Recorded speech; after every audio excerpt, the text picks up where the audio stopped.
How to use TikTok Effects Creator feature. To use the TikTok Effects Creator feature, first of all, you simply have to go ahead and launch the TikTok application on your device and then log into your account. Now tap the large plus icon on the bottom. From here, you simply have to now go ahead and then make sure that you are in the standard video mode.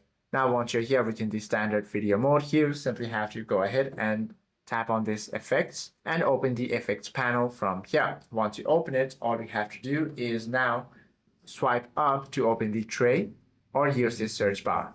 From here, what you can do is simply tap the create effect button from here. It should be available to you. However, this feature is not yet available within my region, but you should be able to find it over here. Now once you tap on that button, you simply have to design your layout. Choose your layers from the toolbar at the bottom of the screen and then preview your asset and name your effect, then tap done when satisfied. Now you simply have to wait for a few hours to 3 business days until your effect is being reviewed. Hope this video helps you out a lot. If you have any questions or queries, do comment down below.